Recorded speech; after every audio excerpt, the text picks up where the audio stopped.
Welcome to Popcasa. First up, I have an amazing personality right here. He is the one and only fitness coach I know and recognize. I'm talking about Kemen Ekerette. Kemen, how you doing today? How you doing? I'm absolutely good. Thanks for joining us. Good to see you. Absolutely. And then, of course, I have the one and only fantastic, beautiful sweetheart, Sheil Bakare. Yeah, you know her. How you doing, Sheil? Hi, JJ. Welcome to the show. Thank you. Okay, so the Nigerian social media space was thrown in disarray on Friday after news of popular singer Sister Oseni, as fondly called, drew her last breath at an Abuja hospital. We say rest in peace to her.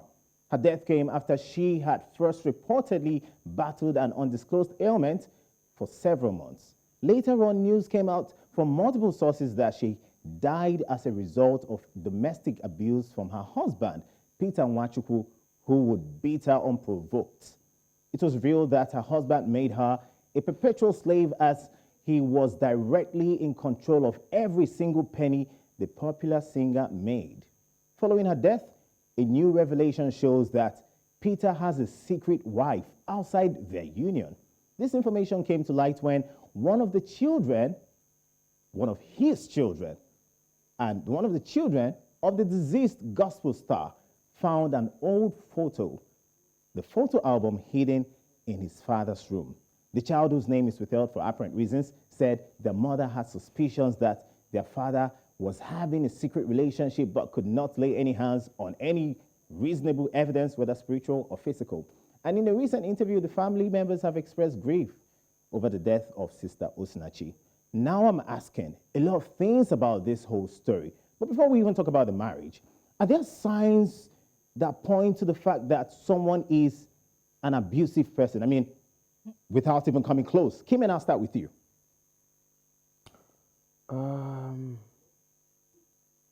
As much as I'd like to say there are no signs, but there are signs. There are indications. There are red flags. Let me tell you, it is as simple as if you want to speak to me, and it's not a life and death issue, but you give me 10 missed calls. If you had the opportunity to beat me up, I think you beat me up. Wow. That is how Wow. I can break it down for you to see. What about you, Sheil? Y to the E to the S, yes, there are signs to look out for. They call them red flags on social media these days. I mean, from the way someone behaves, from the way they talk to you, you know somewhere in your heart that this person will beat me. Whether you're a man or woman, anyways. Wow. Because there are women that beat their partners. You know, a lot of people believe that once you're in an abusive relationship and once you choose to stay, then whatever comes out of it, whether good or bad, is all your fault. Do you agree or disagree, Sheil? Okay, I think I'll sit on the fence because sometimes it's your fault that you stayed. But some people have been wired to believe that that person can change. There are people that can change, and that's on period. There are people that can get better. So they believe, okay, you get better. So they stay. So it's their fault that they stayed, but it's not their fault that the people they believed in did not get better. Well, what about you, Kemen? What do you think about this? So it's not totally their fault that they stayed. Okay. All right? How? Because so we keep acting like we exist for ourselves. We keep saying, do the things that make you happy, wear the clothes that make you happy, but it's never really so. All right? We exist within our community, and our community have a way of influencing almost everything around us. And then, as Africans and as Nigerians, we don't only exist in the community of family, we also exist in the community of religion. And you see, the grip that religion has over us is so strong that you need to personally try to pull yourself out. Okay, we're going to come back to that religious part of this conversation. But there are cases where women say that they do not have anywhere to go to, especially when their parents disapprove of their marriage. So, in that case, how will such women find help? Who would give them help? Let me start by saying that the case in point had money. this woman has money or Yes. had money. That was May her soul rest in controlled by peace. the Yes, husband? that was controlled by the husband. So she was making money for the home. So her living was not based on say she get money or she don't get money. Her not living was, like Kemen said, probably religious. Not probably. Maybe. Because me, I'll just hit this thing the way I feel. Okay. Okay. I don't think we should use probably. Okay. I think outside You can say religion for a fact. she would have left. I think She was not a outside gospel religion. artist. So I'll just drop this right here, and I don't care if it scatters the table. Okay. All right. Shake it. This woman belonged to a church. She used to minister at the church. If you were the pastor of that church, how would you feel if she was a divorced lady still ministering on your pulpit? Hey, but what about the fact that the pastor said he did not even know anything about this? It's his word against someone that can defend He himself. said he did But not I'm know, which goes to show that she hid the information from the church. Okay. So So we you see, move. that question is a very powerful one. How would you feel having or seeing a woman or a gospel singer, whether guy or woman, who is divorced, ministering on your pulpit? No big What's the deal, perception of the she congregation? That's what you're saying. No. It's not a big deal. Oh. If a woman that is divorced, and we know why she is divorced, excuse you, Pastor Chris, Love World, Yep. he is not married. Did his members reduce? Did You're his branches divorced. reduce? Excuse you, we know why she divorced. She will come and tell us, my You husband is said- beating me. you said- Sing, ma, we will worship the Lord with you. You said Pastor Chris. You didn't say Pastor Mrs. Chris. Mrs. Oh, goodness me, you want to go there? Well, I mean, these things. I mean, Alright, we I can see we your can point. decide to close our eyes, but Yeah. the more we keep the eyes open, the better for us. Well, this is Africa, this is Nigeria. A lot of things happen, and we are Africa, very true. religious. And you know how attached we are to our spiritual leaders or true. people we Yes, see every that's day true. and look up as Yes, our that's role models. Anyway, do you think Nigeria has come to that point, to that level where people can freely talk about their abusive relationships? I mean, women, men. I think so. I actually think so. Especially this woman's case. Many women on social media in the past week came out to express, to talk about what they've gone through. A particular lady is not even married to her boyfriend. She owns an apartment in Enugu. I think I saw it on Instagram. And her boyfriend lives with her, and he beats her. And then she came outside to talk about it because of this case. Another one, their wedding is next weekend, and the guy beat her, and then she called it off. So yes, I think Nigeria has gotten to a point. I think if you don't talk in Nigeria of 2022, it's on you. So you know the whole abusive thing is both ways, right? True. And some people will try to make excuses for abuse. And just like she said, and then I think another problem we have are the people that have survived it and think it's okay. Okay, let me ask. There are people like that. First of all, people come out and say that they do things out of love. Does love hit? Is love abusive? When is it abusive? Thank you. It's not love, it's obsession. Obsession. Yes. What's the difference between love and obsession? There's a thin line between love and obsession, my guy. There's a thin line between love. So love does not hit. When someone tells you that they love you and then they get to the point where they start hitting you. What's that called? Evil spirits? No, that's what I'm saying. Ashado is not love. So these people have insecurities. Okay. So for example, if you keep a very slim, I'm not body shaming anybody, but if you keep a skinny guy, Yes. and you keep me, and you have you talk, if you insult me, Okay. I would take it as it's your person. Okay. If you insult the skinny guy, he'll tell you now because they look me. It will get to him. Insecure. In some cases, I mean, we've had Yes, those situations yes. where people just look at you and think that you're angry because you have. So people, let me use myself as an example. People have gotten angry in situations and people think I'm angry because I have muscles and I think I can beat the person. Wow. Not necessarily because that person did something that So there's a warranted. physical attribute. So people have insecurities. Yes. And then That they the regularly way project of on others. Expressing projecting the insecurity? By on hitting. others, the heat. Crazy.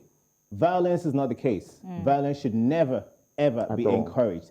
Anyway, have you ever heard of the tale of a child who would go into a village and cry wolf when there was no wolf? And the villagers would come out to fight the wolf, and it turned out that there was no cause for alarm. One day, the actual wolf attacked the child, and the villagers refused to come to her aid. For my next story, The villagers literally came out to help this child, only to be disappointed as it was a false alarm. Who is this child? After the break.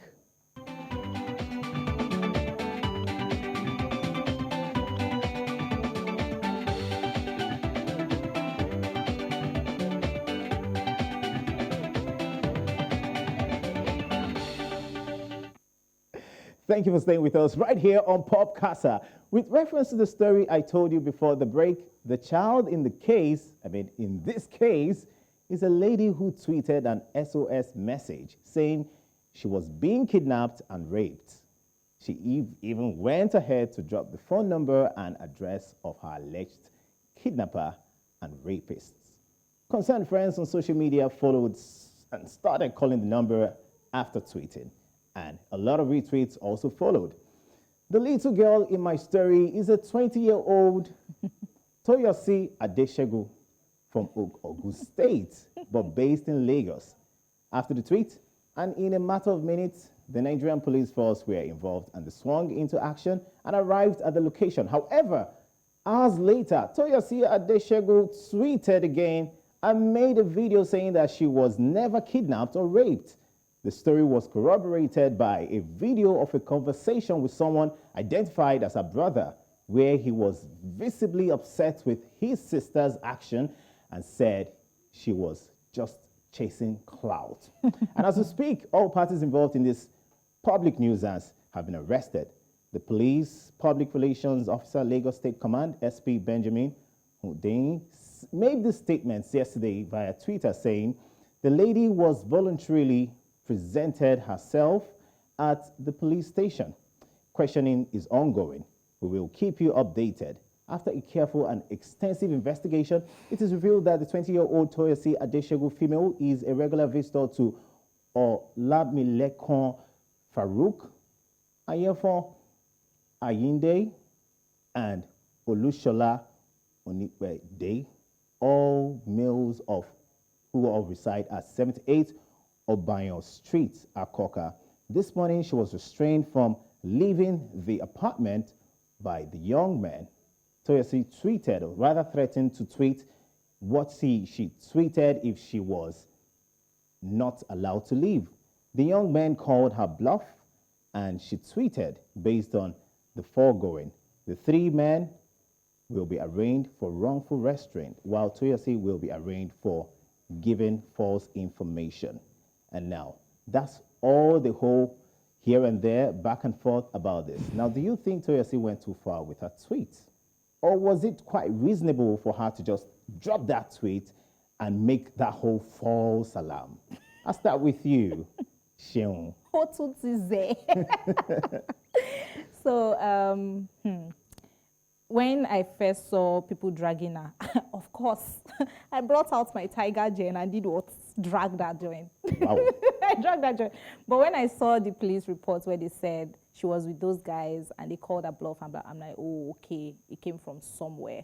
So it is fine to threaten people that if you don't let me go, I will tweet, oh, blah, blah, blah. But you actually tweeted, and the Nigerian police force, who would usually take a couple of hours to responded in minutes. Yep. Absolutely good. You were doing skits. Yeah. Oh, well, she will suffer for it. So I think it was fine for her to tweet, right? I think it was fine. What about you, Kemen? What do you think?